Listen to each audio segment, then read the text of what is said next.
जंगलों में रह करके जिनका हाथ ही कर हो, भिक्षा यापन करके जीवन व्यतीत करने वाले महापुरुष ऐसे पूज्य वामदेव जी महाराज जी को मैं श्रद्धांजलि अर्पित करती हुई, चरणों में प्रणाम करती हुई, आदरणीय दिनेश जी भाई साहब बैठे हैं। पूज्य युग पुरुष जी महाराज जी और वामदेव जी महाराज जी वेदांत से हट करके बात नहीं करते थे। उठते बैठते चार भक्तों के बीच में बैठे हैं तो भी आध्यात्म से हट करके कोई बात नहीं करते थे, लेकिन जब देश के लिए जरूरत पड़ी तो अपने को सड़क पर उतार दिया, आंदोलन पर झोंक दिया। और आज आप देख रहे हैं जो देश के अंदर इतना बड़ा परिवर्तन दिखाई पड़ रहा है, इन्हीं महापुरुषों की देन है। मैं साक्षी जी महाराज जी की बात से सहमत हूँ और मैं आपके बीच में, क्योंकि हम जो बोल देंगे वो हेडिंग बन जाएगी, मैं भी दिनेश भाई साहब से कह रही थी।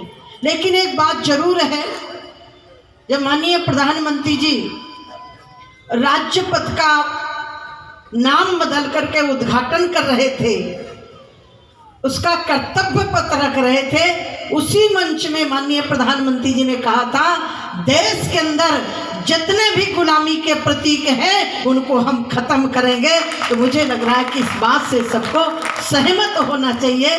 देश में जितने भी गुलामी के प्रतीक, यानी नाम नहीं लिया, जितने भी गुलामी के प्रतीक हैं उन सबको खत्म करेंगे। तो एक देश के यशस्वी प्रधानमंत्री जी के द्वारा कहा हुआ वाक्य मुझे लग रहा है 8 वर्षों में चरितार्थ होता दिखाई पड़ रहा है।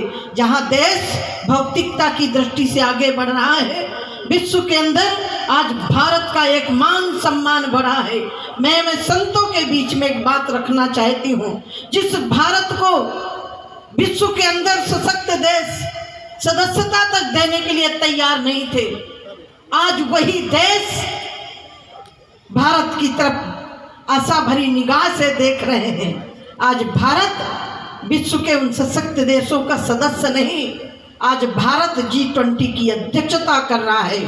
और मैं कह सकती हूँ कि माननीय प्रधानमंत्री जी वो सिर्फ एक मनुष्य नहीं है, मैं तो कह सकती हूँ, मैं मंत्रिपरिषद में इसलिए नहीं कह रही हूँ, मैं ये कह सकती हूँ कि स्वामी विवेकानंद जी का जो काम अधूरा रह गया था वही नरेंद्र दामोदर दास बनकर के आज हिंदू समाज के उत्थान के लिए आए हैं। तो चिंता मत करिएगा, हम लाल कपड़े पहने हैं, वो श्वेत वस्त्रों में संत हैं जो देश के लिए रात दिन चिंता करते हैं। तो पूज्य वामदेव जी महाराज जी का वो जो संतों का जो सपना है वो जरूर पूरा होगा, उसमें कोई ना और गुंजाइश नहीं है। बस आप विश्वास करिएगा, विश्वास में वो बड़ी ताकत होती है।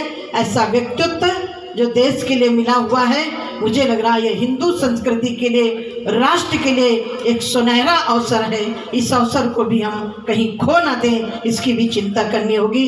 पूज्य वामदेव जी महाराज जी के चरणों में प्रणाम करती हुई वाणी पर विराम देती हूँ। बहुत बहुत धन्यवाद।